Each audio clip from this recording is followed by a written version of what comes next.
بسم اللہ الرحمن الرحیم۔ حضور اکرم صلی اللہ علیہ وآلہ وسلم بحیثیت سپہ سالار فتح مبین سے فتح مکہ تک کے واقعات۔ سامعین، غزوہ احزاب میں شکست و فرار کے نتیجے میں غلبہ اسلام پر حسد کی آگ میں جلنے والے گروہوں کے پاؤں اکھڑ گئے اور ایسے انتشار اور ابتری کا شکار ہوئے کہ پھر اتفاق کیا ان کے لیے تو سنبھلنا بھی مشکل ہو گیا۔ کفر اور منافقت کا زور یہاں تک ٹوٹا کہ ہر گروہ کا زوال اور پھر نابود ہونا مقدر ہو گیا۔ ان حضرت صلی اللہ علیہ وآلہ وسلم نے بیت اللہ کی زیارت اور عمرے کا ارادہ فرمایا۔ اس کے نتیجہ میں صلح حدیبیہ ہوئی، جسے کتاب اللہ تعالیٰ نے ان حضرت صلی اللہ علیہ وآلہ وسلم کے لیے فتح مبین قرار دیا۔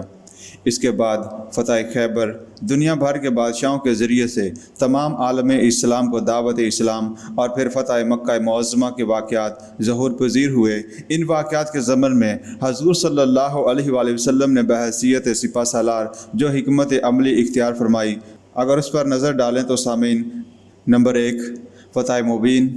حدیبیہ کے مقام پر حضور صلی اللہ علیہ وآلہ وسلم اور اہل مکہ کے درمیان جو صلح طے پائی، اسے صحابہ اکرام رضی اللہ تعالیٰ عنہ کو بیت اللہ کی زیارت سے محروم ہونا پڑا۔ اس لیے سب کے دل مرجھا گئے اور کسی کے چہرے پر خوشی نہ تھی، مگر ایک ہستی تھی جس کی نظر بصیرت آئندہ واقعات پر تھی، اور وہ اس صلح سے نہ صرف خوش تھی بلکہ اسے اپنی فتح تصور فرما رہی تھی۔ یہ ہستی تھی سپہ سالار دین حضرت محمد صلی اللہ علیہ وآلہ وسلم۔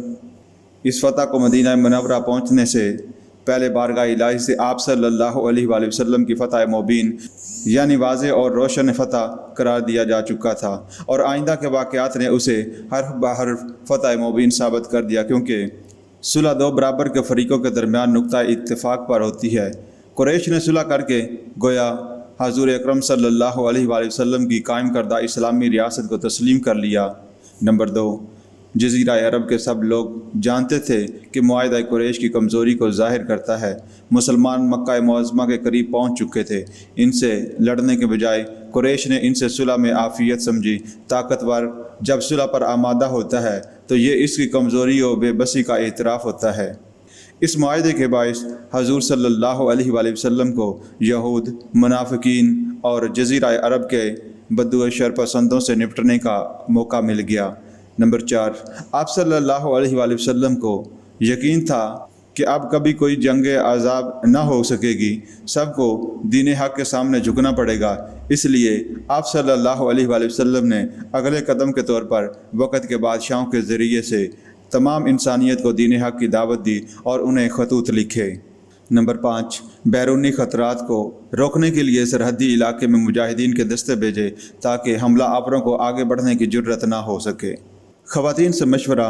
صلح حدیبیہ کے موقع پر سالار دین صلی اللہ علیہ وآلہ وسلم نے ایک شاندار مثال قائم کی کہ مرد کی طرح عورت کا مشورہ بھی یکساں قابل قبول اور قابل عمل ہوگا۔ غزوہ خندق میں حضرت سلیمان فارسی رضی اللہ تعالی عنہ اور غزوہ بدر میں حضرت خباب بن منظر رضی اللہ تعالی عنہ کے مشوروں پر عمل کے نتائج سے سالار دین صلی اللہ علیہ وآلہ وسلم نے جنگی حکمت عملی میں مشورے کی اہمیت کو تسلیم کر دیا تھا۔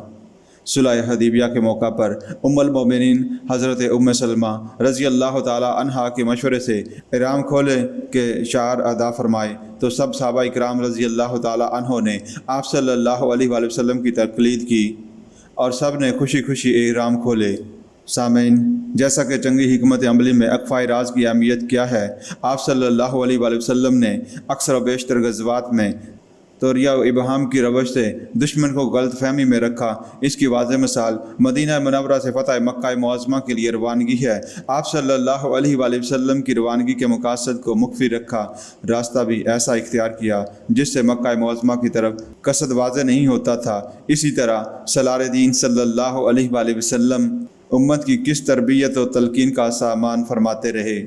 بے مثال فاتحانہ داخلہ و عفو و عام۔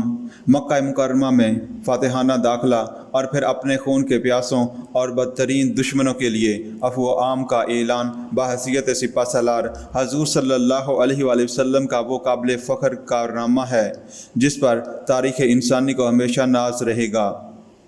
ایسا شاندار فاتحانہ داخلہ نہ تاریخ نے کبھی دیکھا تھا، نہ دیکھنا نصیب ہوا اور نہ ہوگا۔ رعب اور دبدبہ قائم رکھنا۔ جنگی حکمت عملی میں قوم کا رعب و دبدبہ بڑی اہمیت رکھتا ہے۔ اپنے کسی بھی کمزور پہلو کو دشمن کے سامنے نہیں لانا چاہیے۔ حضور صلی اللہ علیہ وآلہ وسلم نے بھی ملت اسلامیہ کے رعب اور دبدبہ کو قائم رکھنے کو لازمی قرار دیا۔ اللہ تعالیٰ نے بھی مومنین کے رعب و داب اور ہوا کے نہ اکھڑنے کا حکم دیا ہے۔ اس کی ایک مثال یہ ہے کہ ادائے عمرہ کے موقع پر طواف اور صحیح کرتے وقت جوش و جذبے کے ساتھ دوڑنے کا حکم دیا گیا تاکہ کفار یہ نہ سمجھیں کہ مسلمان جسمانی طور پر کمزور یا مرعوب ہیں۔ جوہر خطابت سپہ سالار کے امتیازی خصائص میں سے ایک زور بیان اور جوہر خطابت ہے۔ حضور صلی اللہ علیہ وآلہ وسلم فصیح العرب تھے۔ آپ صلی اللہ علیہ وآلہ وسلم پر تو فصاحت و بلاغت ختم ہے۔